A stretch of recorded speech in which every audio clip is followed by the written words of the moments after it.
Hey friends, welcome back. This is going to be the part 3 of accruals configuration, and in this video I'm going to cover cascading policies, own grant, balance cascade, and restore takings.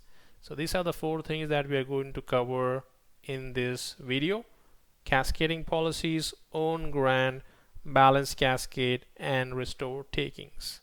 Almost in all of your configurations while you're doing accrual setup, you may come across these things, so I thought I will cover these.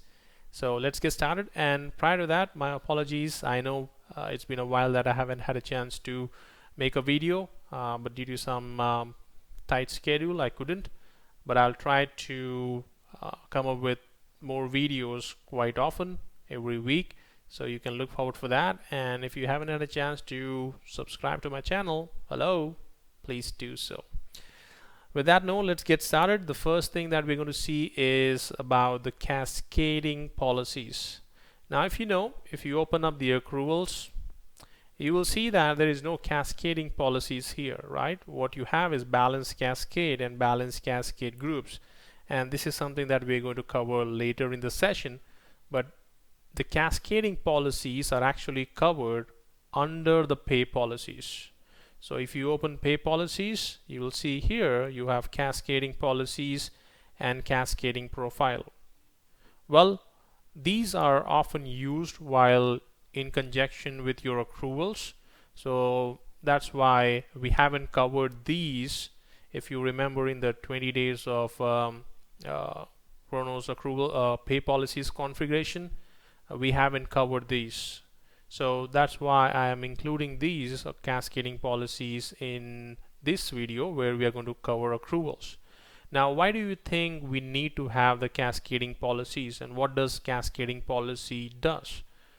To make you understand, let me give you a simple example. I have one employee here, and if you look at this employee has sick and vacation. These are the two accrual code that he has, and you can also look at the balance that he has. He's got around 50 hours of vacation. However, he doesn't have anything under sick. Now if this employee wants to apply for sick, there is no balance in here, so obviously he won't be able to apply for sick. However, the cascading policies help you to club together multiple accrual codes, so that even if there is one bucket where there is no balance, it can cascade to another bucket where there is balance, right? So let me give you an example. So employee as of now doesn't have any balance, so when you apply for a sick, let's say the employee has applied for this, so the employee would get something like this because he doesn't have balance, right? So he will get that error saying, hey, you don't have balance, you cannot apply for this. However, in order for you to let the employee apply for it with the help of other buckets which has the balance, you can create a cascading policy, so that while applying, the system will not stop the employee from applying, because the employee still have balance in other bucket which can be utilized in certain scenarios. So that is why you create cascading policies. The most common cascading policy that you would come across is when you have to have a current year balance and then a balance which you are getting from the previous year. For example, you have vacation for 2021, and then you have vacation carryover from 2020, and you don't want employees to apply separately for vacation carryover and vacation, so you can create a cascading policy. So the first bucket that will be used will be for the carryover, and then it will use from the current year balance. So that is the most commonly used one. However, in this example I'm going to use sick. So let's go ahead and see how we can create the cascading policies. So the very first thing that you need to do while creating a cascading policy is to create a pay code which can hold that bucket, or which can hold that cascading pay code to club together two different buckets. Okay, so if you open up the policy, there is one that is there, but this time we're going to create a SIC. So you see there it says cascading pay code. Now I've already created one cascading pay code, but if you want to know how to create the pay codes, cascading pay code, you can look into the day one of the pay policies configuration where we've created pay codes. So I've created a cascading pay code which is called as SIC cascade. Now this SIC cascade is the one that we are going to use going forward, and it's always good that you also have a name that can define this particular policy. So we are creating for SIC, so you can name it as SIC cascade, so we know that this is the one that is going to be used while assigning to the employees. So you have your SIC cascade, you have your cascading pay code as SIC cascade, and then you have few options here, the default options, like the one that says disregard taking limits in accrual policies. Now if you have the policy in the actual policy, like you have sick or vacation, and in that you have the taking limits defined, and if you put a check mark here, it's going to overtake, or it's going to bypass those taking limits, right? So in case if you want to have the taking limits, minimum taking, or the increment that you defined in the policy, then you can keep that as unchecked. Otherwise the default setup is disregard taking limits in the accrual policy. The other one that you have is apply uncascaded balance to. Now if you go back to this example, you have two buckets, one is sick and vacation. So once you apply for sick and vacation, any balance that is left will be going in your uncascaded balance to. So it's always advisable that you have one pay code which is typically an overdraft or maybe unpaid, where you can actually assign or push all the balance which have been exhausted after the employee applies for whatever amount of balance or leave that they want to apply. So apply uncascade balance to, you can usually use overdraft, create an overdraft policy and put that in the profile, so that once the balance is exhausted, then it doesn't allow the employee to go further than that.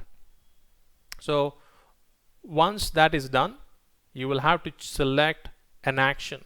So you have to create that step. As of now we don't have any step, so you need to create a step by clicking on add cascading step. So that's the first thing that you will do in order to add the cascading step.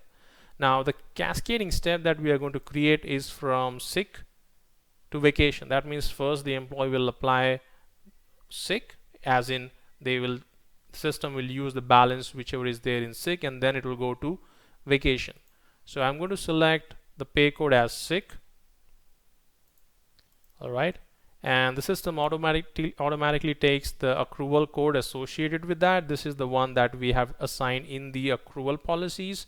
So in the accrual policies, if you remember, there is taking pay code. So whatever taking pay code that you have defined there, it's going to take that automatically. And then you have warnings: enforce for maximum taking limits or ignore for maximum taking limits. Keep the one that is the default setup, so that you will have a warning if you have a maximum taking limit that you define in the accrual policy. Then you can say the taking limits stop taking balance at 0. So whenever the balance in the sick is 0, it won't allow it to go in negative. It will push the balance, it will take the balance from the next bucket. So at times you may have some policies where you may have overdraft, right? Maybe minus negative 40 hours, or overdraft of 40, or overdraft of 10 hours, or maybe 10 days.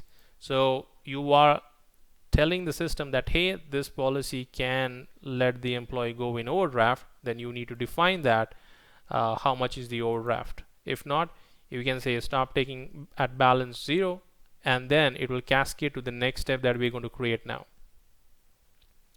Alright, so the next cascade step will be to add vacation. So you can see now we have policy, which is first is sick. Let's add another cascading step, and this time we're going to add vacation. Let's do that. Alright, so here we go, vacation. And as I said, the accrual code associated in your accrual policy, wherever you have defined that, is going to pick it up directly from there, from the taking pay codes, whatever is the accrual code associated with that. And now we're going to say taking limit stop taking balance at 0, so that further, once the vacation is exhausted, it won't go anywhere, or it won't allow the employee to go further unless you define a negative or overdraft here. Okay, so now we've created a cascading step.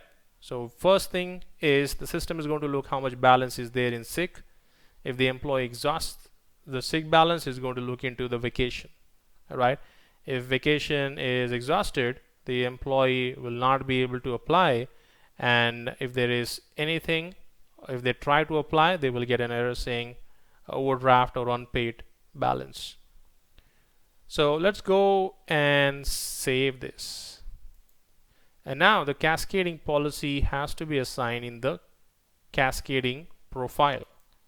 So let's go to cascading profiles. As you know, any profile that we have in the system, that needs to be assigned in the people editor. So you need to have a profile created for that. So I'm going to create a sick cascade profile, and I'm going to select the one that we have just created and save and return.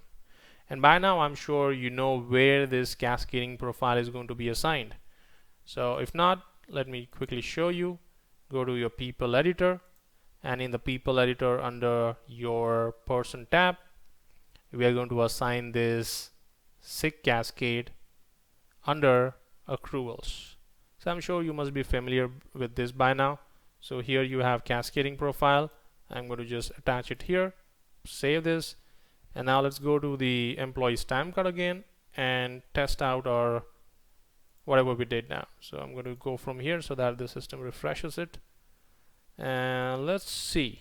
Okay, so earlier, prior to doing all this setup, whatever we did now, we applied for sick, and then we got an error saying that, hey, you don't have enough balance.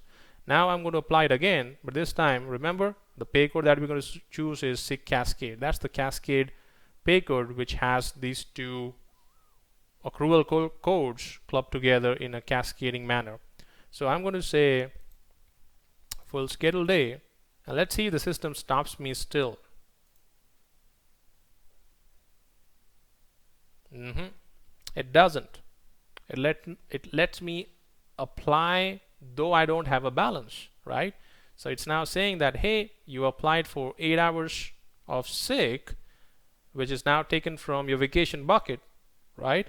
And if you see the bucket where we had 50 hours for vacation, now it has been changed to 42 because we've taken 8 hours from this bucket, right? And this is how you can set it up.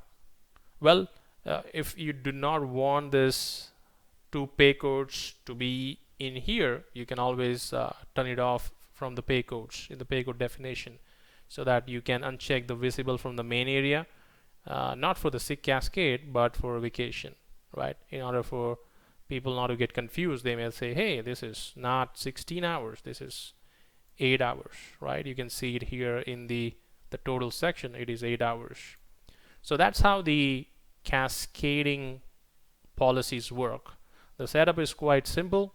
You go to your general maintenance, go to your policy, cascading policies. Again, it's under the pay policies, and then you need to define your cascading step, the step that is add cascading step, and then you need to create a cascading pay code, and then you need to define which bucket will be used first and then which bucket will be used second. Once that is done, assign it to your profile, assign it to your people editor, and then you are ready to test this one.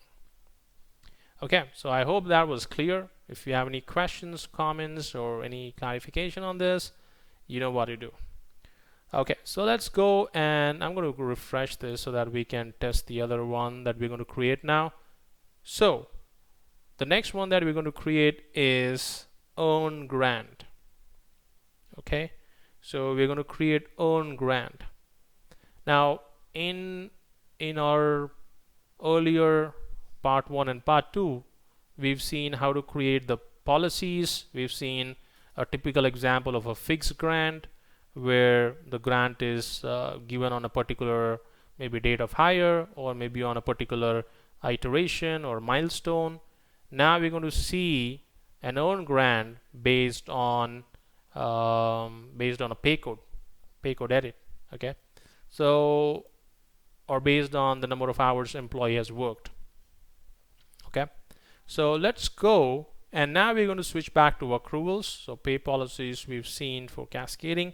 So for earn grant, I'm going to take a scenario where employee gets we're going to add another type of leave here. So currently we have sick and vacation, so I'm going to add another leave type which is called personal, and I'm going to make this a little different than the units, which is hours. I'm going to make it as day based, and that particular accrual is based on the number of hours that the employee work. Okay, so it could be any number of hours that the employee works. So whenever the employee works, he is going to get the hours in the personal bucket. Okay, so that's what I'm going to show you how you can do that based on the earn grant. Obviously, first thing is you need to create accrual code. So I'm not going to go in all of that. You know, we've seen this in part 1 already, how to create the accrual code. So I'm going to go right into the grants, and I'm going to click new, and then we're going to create one grant which is earn grant. Okay, so we're going to create a grant which is based on the hours worked in a particular pay code. So let's name it as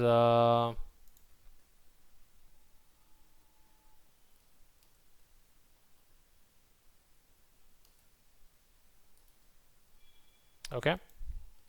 Now this one is just taking a while, so let me just refresh it by doing something there. There we go. So I've got my earn grant. Now this earn grant is dependent on the number of hours that you worked. Okay, now you can use a pay code which is like regular, or maybe a combined pay code called as all worked hours, or any pay code that you may have as a requirement. So I'm just giving you a scenario. I'm just showing you how you can create earn grant. Your pay codes can be different, right? You can use any of the pay code which is applicable while you set it up based on your own requirement.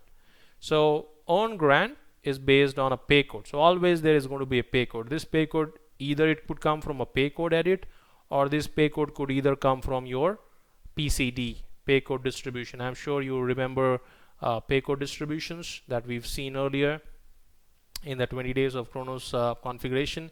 So whatever we define in the pay code distribution PCD, you know, if it is a regular hours based on the number of hours that employee work, this grant is going to kick in.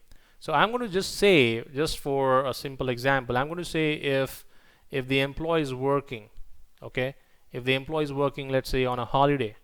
So because typically nobody is supposed to work on a holiday, but if employee is working on a holiday, and those number of hours should be going into his personal or her personal bucket, so that the employee can use some other day.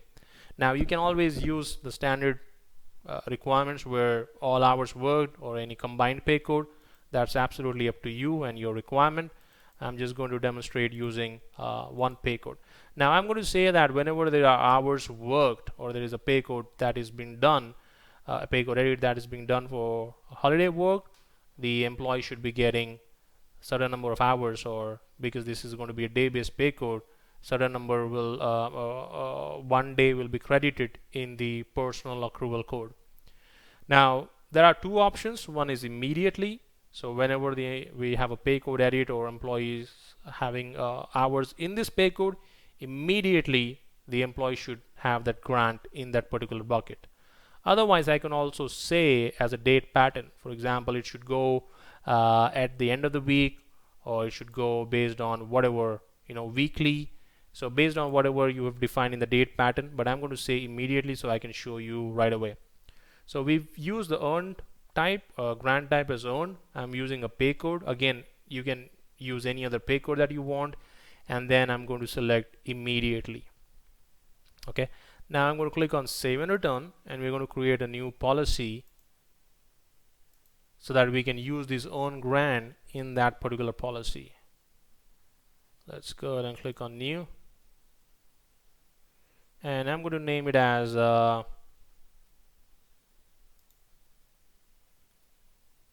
personal.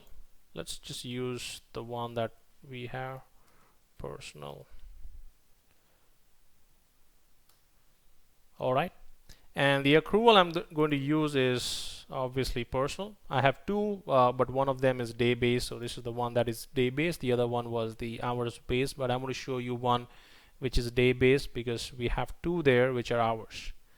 Now the next thing that I'm going to do is assign or tag that grant here, the one that we just created, personal earned grant. Now what would you give in the amount? Okay, now this is not the typical fixed grant hours amount that you give here. This is the rate. Okay, so rate is works like a multiplier. So if the employee is working for on a holiday for 1 day, so that will be multiplied with the rate. So 1 will be multiplied by 8, so you will get 8 hours, which is equivalent to 1 day in our bucket. So I'm going to select 8 here, and that's it. You can also have a limit. So let's say carryover limit or earning balance limit. That means if you use a carryover limit saying that, hey, on Jan 1st every year, whatever amount is there in the bucket should be made 0. Or you can have earning balance limit saying that, hey, more than 10 days or 40 hours, they should not be more than X number of hours in this particular, or days in this particular bucket. So you can have your earning balance limit, or you can have your carryover limit. However, I'm just going to keep it simple to show you this one. And now I'm going to tag this particular policy in the accrual profile. So let's do that and then test it out in our employee that we have. So the one that we just created, I'm going to attach it here and make it visible. So let's quickly do that. Personal.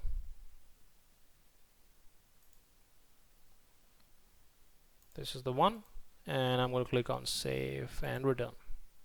Now let's go back to the employee, just refresh it a couple of times, and you should see it here in this particular section.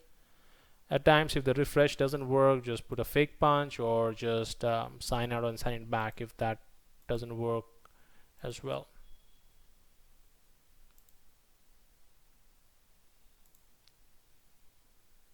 There we go. So now you have your personal, which is day-based accrual code, and you can see the balance is 0. Now there is not going to be any fixed balance. There is not going to be a fixed grant like sick and vacation. On a certain milestone you get 10 days or 5 days, but this is based on the number of hours that the employee has worked.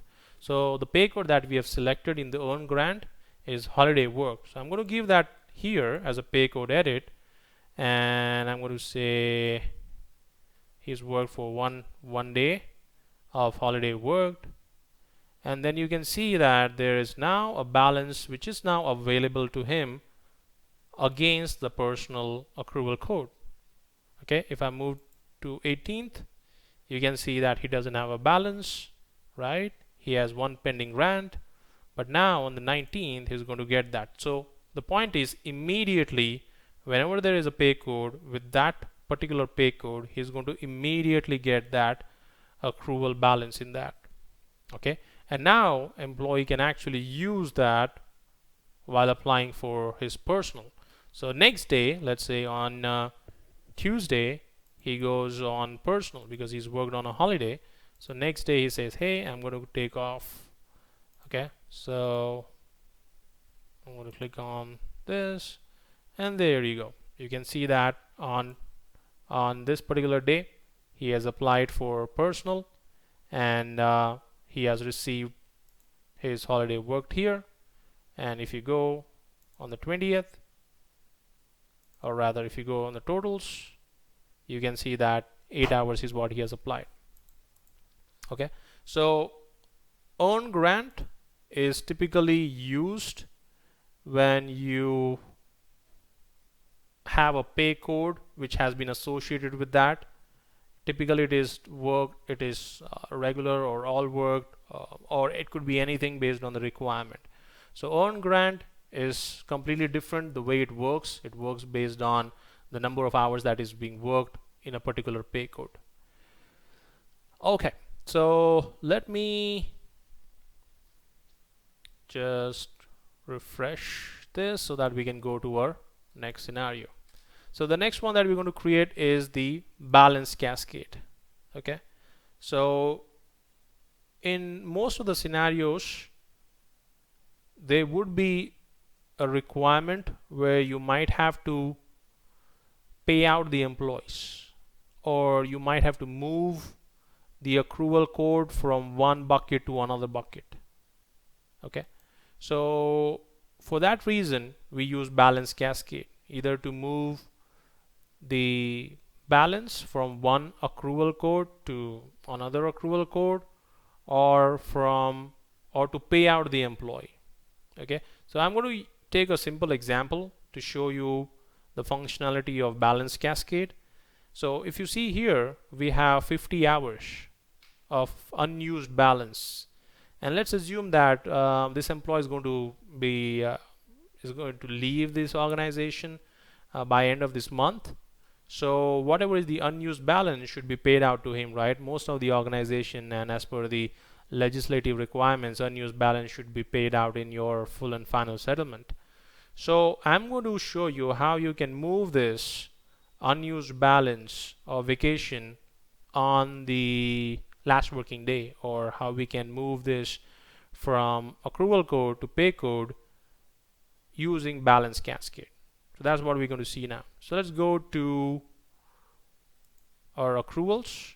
Now the first thing that you need to do in your accruals is you need to have your dates and dates pattern defined. Why? So we need to have a date which is for terminations. So whenever there is a termination, so we can actually put that person specific date against that employee. So as you know, whenever we have a new employee that is hired, you will have some person specific dates which you can use to overwrite. So likewise we have a person specific date which is termination date. So if you go to the employees people editor under your person's dates, by default with the help of the interface, we can have a particular date here, right? So against that person specific date, in case if you are creating termination, now the person specific date will be overridden with the actual termination date. So this termination date that you see can be set up at one go for all the employees by means of the interface. So you need to have, the first thing is your dates, right? So first thing is have the person specific dates. So on that particular date that payout can happen. So for that, create a person specific dates. Next thing is you need to create a date pattern. Okay, so the date pattern will be used in the balance cascade. So you need to create the date pattern. So let's create one, and let's name it as on termination or termination.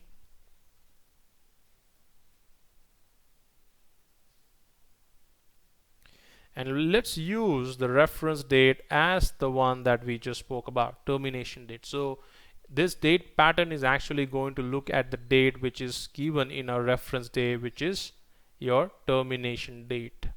and that termination date is going to come in your person specific dates. It's going to override this value, which we're going to see in a while. And I'm going to click on save and return. Now let's go to your balance cascades. In the balance cascade, we're going to create a new one, which is going to be for vacation. So you can name it as vacation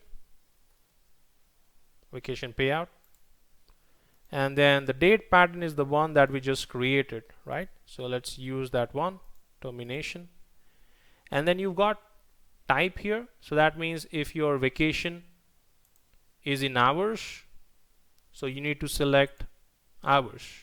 But if you're creating this for your personal pay code, then you will have to use days. Okay, so it will show the accrual codes which are either day based on what you select here. So vacation is hours, so I'm going to select hours. And then we're going to select the accrual code, which is our vacation. And it says whether you want to add a fixed amount along with it. So we've got 50 hours here, but along with that, is there any other amount that you need to, let's say 5 hours, 10 hours, for some reason you want to pay out. I haven't seen something like that before, but there could be some seldom requirement where you need to pay out additional than the actual balance in the bucket. But that's not the common one, so I'm going to just keep it as 0. And the percentage of amount to cascade, that what that means is how much amount out of this 50%, 50 hours you want to cascade. So I'm going to say 100%. I want 100% of this to be cascaded. So I'm going to just select 100 here. And then you have two options which says reduce to 0. Cascade will reduce to 0 or increase to 0. Now what it does is this 50 hours is going to reduce to 0 and it's going to be paid out in this particular bucket. If you have a negative balance here, let's say negative 50, then it's going to increase to 0 so that you don't have a kind of overdraft or you don't have to pay back in that negative scenario. So the company is going to not charge you back or not deduct that much amount if you have increased to 0. So negative will become like it won't impact you at all because you are making negative to 0. I'm going to say reduce to 0 and deduct from this particular accrual code vacation, and I'm going to pay it out in a different bucket. Or you can have the same name like vacation, or you can have another pay code just to distinguish between vacation and vacation payout. At the same time, you can see that there is this accrual transfer to accrual code. So balance cascade can also be used to transfer the balance from one bucket to another bucket on a particular date. Let's say on the carryover on Jan 1st, you want to move from the balance should be moved from one bucket to the other bucket. So that can be also done. But I'm going to give this payout so that you can see it on the time card at the time of termination. So let's click on save and return and assign this into the balance cascade. So I'm going to create a new one and I'm going to name it as vacation. It's a good practice to name it as what the accrual code is for. So this is for vacation, so I'm going to use vacation and select the one that we've just created. Click on save and return, and now this balance cascade has to be assigned where? In our profiles. So let's go quickly to our profile and let's test this out once we assign it in our profile. So here in this section, in your policies, there is a section at the bottom which says balance cascade group. Let's save and return. And now let's assume that this employee is going to leave the organization in the month end. So I'm going to change the termination date. I'm going to override this to, let's say, on Friday. He's leaving on the 30th. Okay, so on 30th, whatever is the balance, it should be paid out to him. Let's get rid of this and let's go to the time card and see if what we just set up is going to work that way or not. Well, I can see that already. Well, let me show you as well. So next period is where you have the July 30th. There you go. So this is his last working day, right? So as of 29th of July, he still have available balance, but as of 30th, it's gone because everything is taken, right? So if you go to totals, that pay code, payout pay code, vacation payout will be now having those 60 hours. So he might have earned more 10 hours in next week, so he's got 50 plus 10, so 60 hours, and in his final paycheck he's going to get this vacation payout included. So that's how you can create a balance cascade. Pretty simple, right? So the steps, you know how to do it. Create a person specific date, create a date pattern, then create balance cascade group, assign it to the profile, and you know from there. I assume that. So let's take the last one, which is restore takings. Now restore takings is all about how much. Typically they could be certain certain leave types. Okay, so there could be certain leave types like bereavement leave. Okay, so something can happen where the employee may have to go on bereavement leave. So you cannot say that, okay, hey, this week I'm going to grant you this much, and for next year I cannot grant you anything. It's going to be yearly grant. Well, if something happens, the employee has to take the bereavement leave. So you can create, or rather you can use restore takings feature inside the accrual policy. So that means whenever the employee takes, for example, a bereavement leave, I'm just taking that as an example. So whenever he comes back, the bucket will be filled again. It's going to restore the amount of hours or the days the employee has taken. Now that we have this particular policy already in the profile, so I'm going to use this as an example. So it is easy for just showing you right away, which is already set up. So I'm going to say restore taking, and there are two options in here. One is all takings from start or each taking. So for example, you give 3 days or maybe 40 hours of, or 24 hours of vacation, or let's say bereavement leave. So that particular leave, if employee has applied maybe twice or once, so if you select this option, all takings from the start, and the amount is actually the number of days, you know, when you want to restore it back, how soon you want to restore it back. Do you want to restore it right away within 1 day, or do you want to restore it after a week, month, year, calendar months, pay period? Okay, and there is another option called as each taking. Each taking means the employee took one, he has already 5 days or 40 hours, but he just took 1 day or 8 hours. So only that particular 1 day will be restored back in his or her bucket. So I'm going to select all takings from the start, just for to show you an example, and then I'm going to say 1 day so that I can show you right away.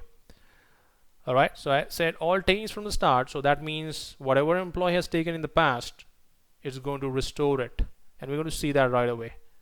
So let's save that and then go to the employee's time card. You might have to just refresh it.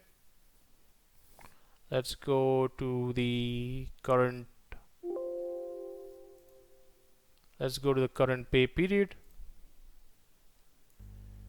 and in the current pay period I'm going to, let's say yesterday he was on leave. Click on calculate totals, or you can save that, and now you can see that employee had 50 as of 18th, right? So now we can see that the balance is reduced by 8. Now if you remember, in our policy we said all takings from the start in 1 day. So what that means is that 8 hours will be back in his bucket or in the employee's bucket within 1 day. So if I click on this, there we go. You see that? Those 8 hours has been restored back. So typically it is not that vacation is the one that you will be using it. More often than not, never. You not be using this particular feature or functionality for vacation, but I just gave you an example because that was already tagged there in the profile, so it's easy for me to show rather than creating a leave, something like, you know, one which this can be used for. So having said that, now I'm sure you know how this function works for restore taking, this particular option. So you can use each taking as well. So had there been any other vacation that was taken in the past, so that would have been restored as well. Or if you select each taking, that means only this one. If I apply anything in the past, so whatever is there in the vacation, or 8 hours, 24 hours, whatever I do at one go at the time of submission. So while I'm submitting, if I'm submitting it for 3 days, so all those 3 days will be restored. So that is how you can use this restore taking option. So in this particular video, we've seen 4 different things. One was cascading policies, then we've seen own grants, then we've seen balance cascade, and then finally we've seen the restore takings option. If you have any questions, comments, clarifications, you know what to do. And if you think that you found something useful, informative, you know what to do, right? So please stay tuned for the next video. I'll try my best to be more I'll try to create more videos quite often. I know of late it's been a while that I haven't had a chance to create a video, but I'll try my best. And thank you so much for watching this video, and I look forward to see you in my next video. Thank you.